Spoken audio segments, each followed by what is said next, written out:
But right now we have Liz Becker here, who I've mentioned to you before is a life transition coach here in Aventura, Florida.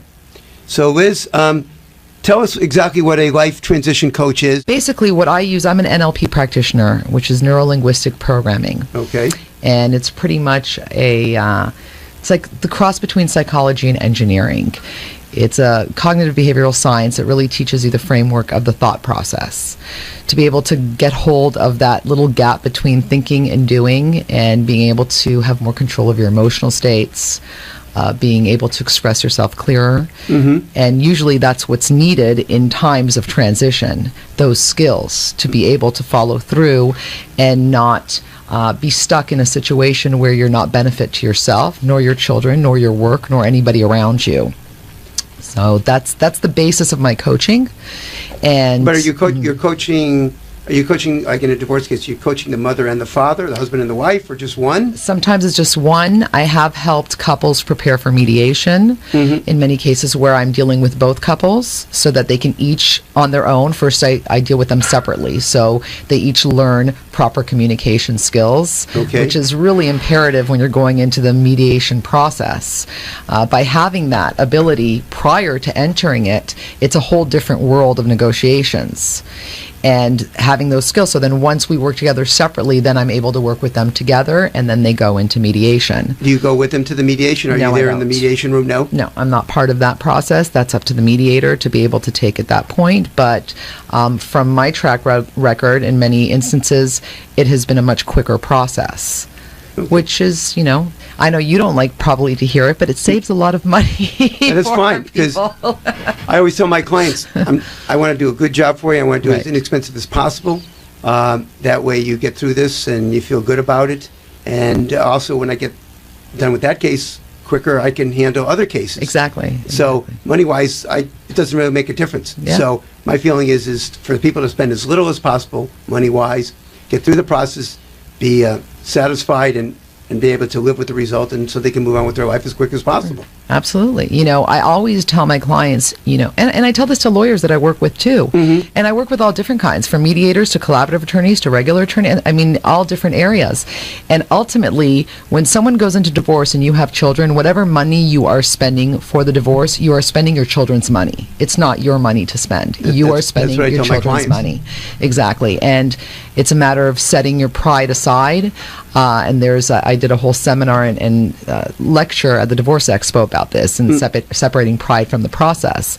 To be able to come to an understanding, everybody's going to have to sacrifice at a certain point. There's no divorce case that I've ever seen that neither one of the people felt like they sacrificed a bit somehow, in certain areas. One felt more than the other, but that's life. And it's a matter of learning how to cope with it, and what really do you need most minimal possible to be able to have this divorce affect your children the least amount possible, so that you can move on with your life. I mean, I did my divorce in 3 weeks without an attorney. I know. I can imagine it's so difficult for the parents, because I don't normally see the children. Once in a while, a client will bring in a child, children with them, but most of them I don't see the children. But I can see what my client is going through, so I can just imagine how difficult it is for the children. Sure. They have a mother and father, they love them both, they want to be with both, and they just don't know how to handle it. And I think that's a really interesting point. I wonder how different it would be with attorneys if they would actually see the children as well. Because, out of sight, out of mind, and I know that attorneys focus a lot on the case itself, what's best for their client, rightfully so. But I'm wondering how that would change sort of their emotional state or their intent or the whole process of the choices made or the recommendations made for the process, if they actually see the children in front of them, see how the children are being affected. Because sometimes I ask my client, I say, it's up to you if you want to do it or not, but maybe one of these times when you come in to visit me, if you can, and I say, it's up to you, but how about bringing your children? Because I hear their names all the time, and you're telling me stories and what's happening with their father or with their mother or whatever it is. So I wouldn't mind meeting them just for a moment. I'm not going to discuss the case with them, but I just like to meet them so I can put a face behind the name.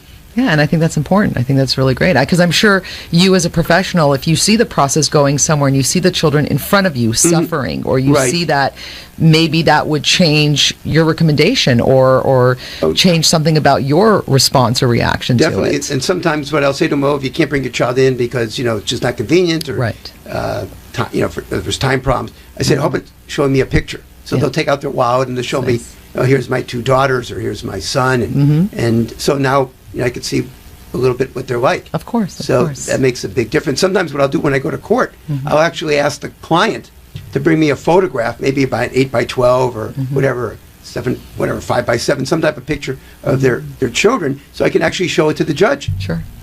And that way the judge puts a face behind the names. Because the judge is making a decision that's going to affect these children. So at least the judge can take a look at their picture, so the judge knows what these children look like, and then has a better idea what the impact might be on these children when she makes or he makes the ruling on the case. Yeah. So tell me more. How do you deal with cases where someone's lost a loved one? How do you handle that? Sure. Again, with losing a loved one, it's again a matter of coping. It's semantics. So, when you say you lost a loved one, people really make that finite, like they're gone. They lost them, they're gone, they're never going to see them again or be with them. And yes, physically they're gone, but there's so many other aspects to a person dying that is not to be viewed as a loss, to be viewed as what you've gained from that person being around for so many years. And realistically, we don't lose people that die. They're in our hearts, they're in our souls, they're in our beliefs, our parents, our grandparents. We run our lives daily with beliefs that were instilled from being raised by these people. I recently lost my father in November. I lost my brother last year. So I've been through a lot in the past 2.5 years. And people always say to me, well, how do you do it? How do you do it with a smile on your face? Is because I really am cognizant of choosing to see the positive in everything, because there is positive in everything, no matter what. My father, in many cases, when let's say you have someone that's been sick for a while, and the person's struggling with their loved one in the hospital and sick, what's the first thing that you say when the person passes on? Say, well, at least they're not suffering anymore. We do that on a natural level to try to find that positive, whatever it is. So it is possible. And it's a big part that what I've seen with my clients, more than the loss, it's the changing their schedule, getting used to their daily schedules, their daily rituals without this person around. Whether it's someone that had been married for 40 years, whether it's someone that, lost a child, your daily ritual is going to go based on this person. So it's changing your plans for the day. It's changing how you do things, because it's not going to be the same. And that's when you're going to feel the loss even more. If you try to do things the same and that person's not there, it's a much bigger of a struggle than if you start creating new paths, new patterns, new habits, new daily rituals on a fresh start. And listen, everybody needs their time to grieve, so everybody does it differently.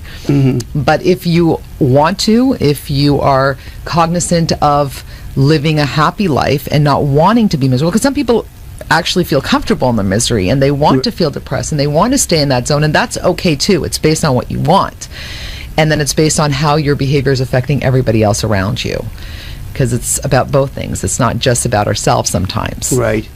So I help them with that process. And again, I use various different NLP techniques and tools that help you at an unconscious level as well, not just conscious level, because that's really where the coding needs to change. We have a certain coding that we do things, we get used to doing things, and something happens, and then our coding goes, berserk, even though we knew how to do it before. We've done it before. We've overcome challenges before. So it's really getting back into that, correcting that coding of what works for you, because everybody does it differently. Everybody's individual. It's just like fingerprints. Everybody's unique in how they do things. And we all have the resources within us to do it. So it's just accessing it. What about, is it, I guess it's pretty difficult, like, for example, a child loses their brother or their sister. Yes, I actually have not had any clients that were children that lost loved ones. I've dealt with adults that lost loved ones. But of course, it's the same thing. It's, focusing those daily rituals is going to be very difficult to focus on those when that sibling is not there. And a big part of moving forward is to try to do different things in keeping memory of that person and learning what you've learned and keeping them alive in your mind and your soul and your heart, in your legacies. What would you want this person to have left behind? What did you learn from them? I mean, my father was a Holocaust survivor, and that was a big part of us continuing his legacy on. My son, who's 8 years old, actually gave a eulogy. He stood up all in reference to what he's learned and what kind of man he wants to be because of his grandfather, and that he is alive because of him, and in his struggles in the Holocaust. So it's really all in the matter of how you're going to react to whatever happens in your life, period. So Liz, tell me about helping people after a divorce, because sometimes that's very difficult for a lot of people. They've been married so long, and they've had a partner so long, 10, 15, 20 years longer. How do you help them get on with the next part of their life? Right. Well, there's definitely different areas and different stages of divorce, and a lot of times you'll find that because the whole divorce process was a little bit straining and very difficult for them, that finally when they get to the point where they can start their new life, they're stuck. Either they're going to jump into it and be happy about it and see the opportunity, or they're going to start dealing with things that they didn't even think about while they were going through the process. I personally love helping people with co-parenting issues, because that I find is the biggest struggle of starting a new life. It's true. I'm sorry to interrupt, but when people call me up after their divorce, that's the number one problem. It's not the money so much. He might be late on the child support or the alimony payment, but they're not really complaining about that. They're really complaining about the co-parenting. Absolutely. They can't agree on this. They can't agree on that. Yeah. That's the number one complaint. Sure, because I think one of the biggest struggles for a parent from marriage to single parenthood is when you don't have your child. What's going on now? Your children are not under your control. You don't know what they're doing at the other parent's home, and then you have this power play, and then you have this interrogation, and then you're trying to find out, and you're trying to take control over something that you no longer have control over. And that's what I always teach them. Focus on the time that you have with your children. That's where you do have the control, not when they're not with you.